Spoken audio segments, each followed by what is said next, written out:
Good evening, folks. And tonight we're going to talk about transfer bylaws. Bylaw transfer, which is section 472, the exception guide portion. Remember how I told you about exception guide of 463? Well, this is a little different. Now, we all know how the transfer portal works and everything else, about how you don't get enough playing time. There's a few little exceptions in here that will pertain to certain things in there. Well, here's how we're going to read that. We're going to read you some of the numbers here. This guide is designated to assist you and your administration in determining whether your transfer student meets one of the 11 interim exceptions to Bylaw 472 transfer.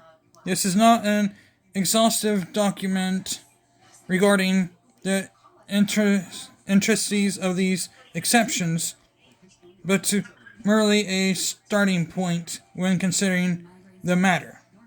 To start, you must determine the following. First, did the student change schools after establishing eligibility by playing in a high school contest prior to the start of the 9th grade after 5th day of the 9th grade year?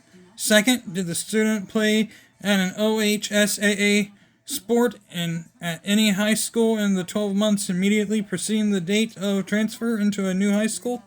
If the answer to both these questions is yes, the next step is to determine if the student meets one of the 11 enumerated exceptions in this bylaw. Exception 1. Bona fide change of residence. The student, that goes with section 463. Bylaw 463. The student and the entire immediate family must make a bona fide change of residence into the new school district. Further, they must maintain that residence for at least 1 year from the time of the ruling.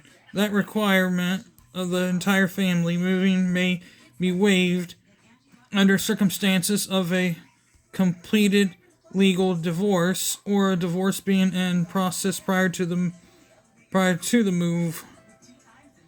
An affidavit of bona fide residence must be completed and can be found. And then they show, and some of these, like sections 1, 2, 9 and 11 will have like websites that you visit. Now, exception 2, change of legal custody.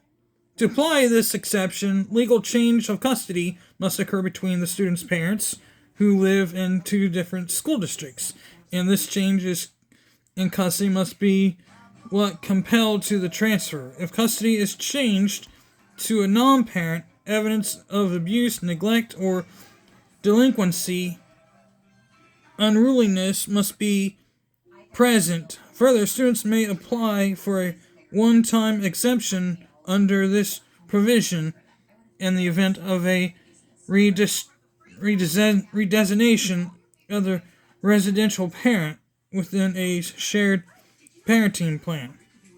A form must be completed and can be found at Exemption 3. School closure, discontinuation of high school program, and annexation or consolidation.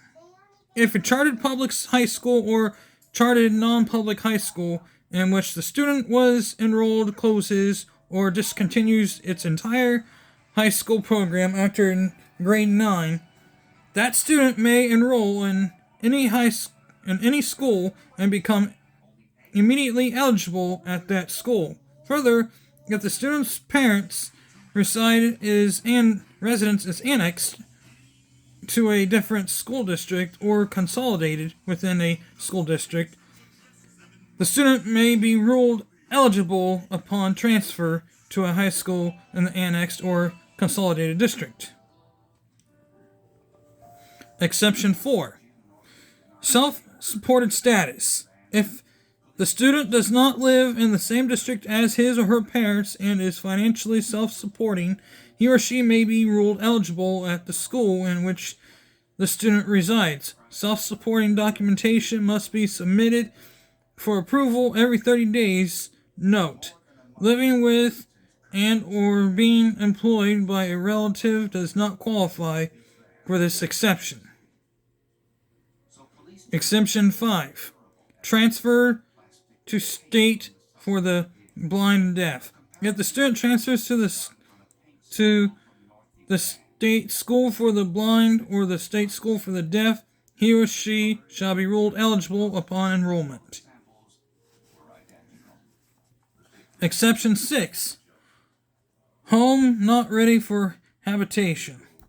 The executive director's office may waive the residence requirement for a student who has been enrolled with his or her family contracted domicile or something like that, is not ready for habitat. Exception 7. Bullying, harassment, intimidation. If the student parents and previous districts supply sufficient documentation evidence that the student was a victim of pervasive harassment,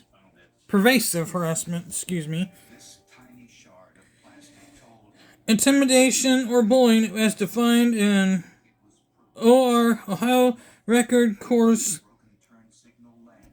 Section 3313.666, the student may have part or all of the 50% eligible period waived. Exception 8. International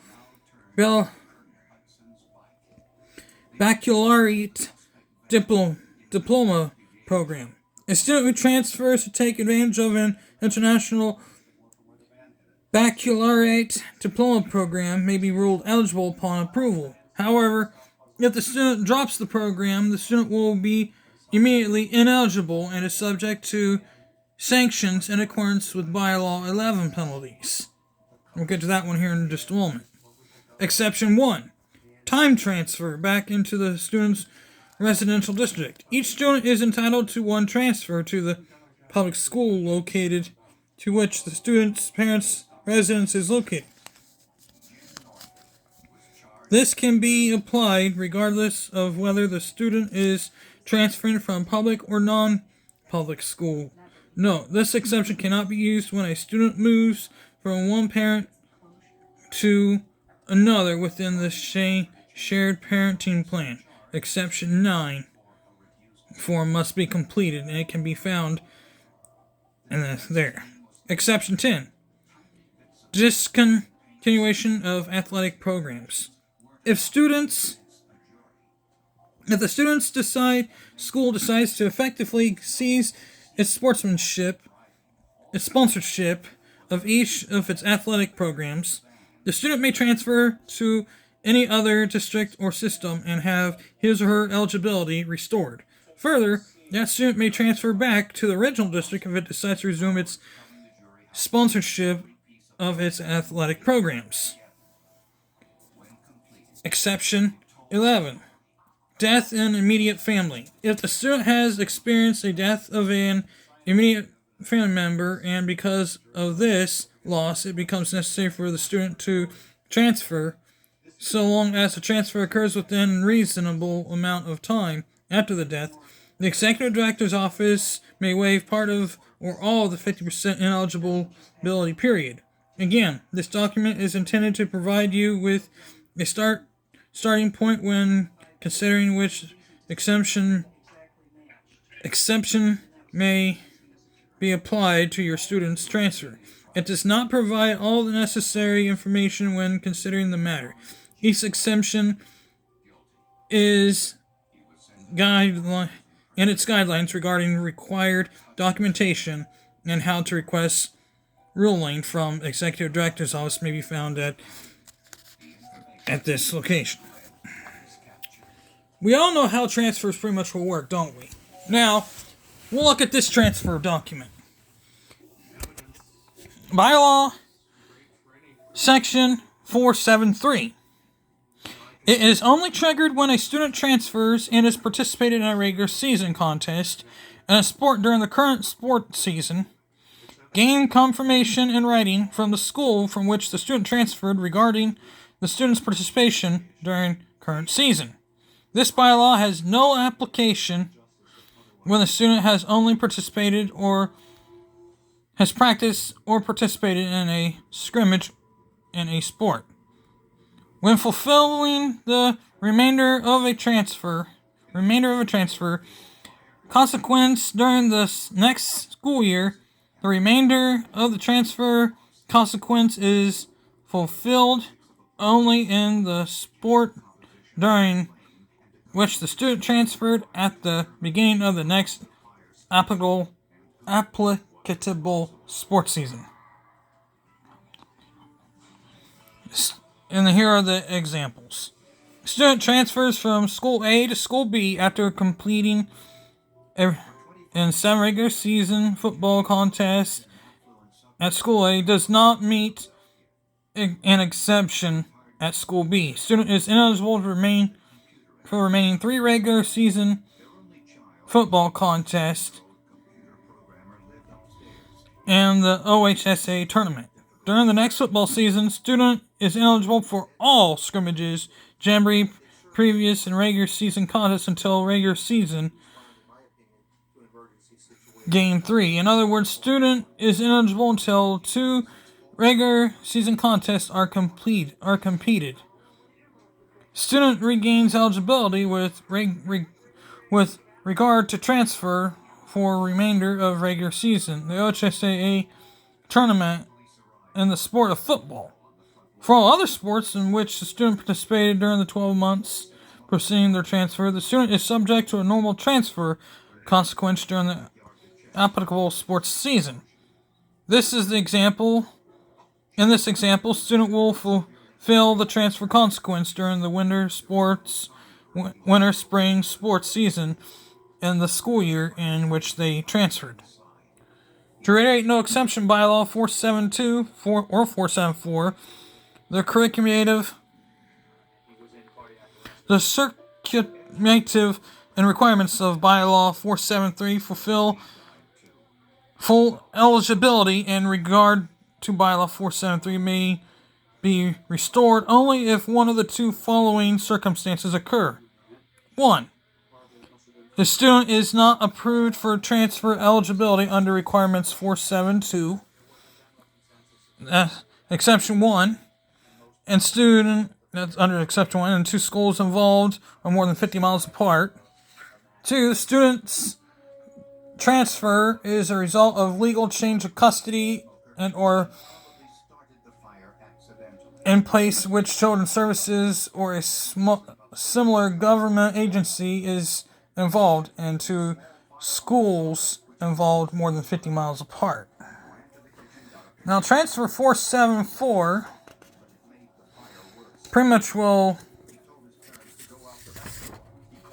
sums it up pretty well. We'll get onto that one some other time. Right now, I got to take care of some business. With that being said, hit the like bell down below. With that being said, I'm out of here. Peace.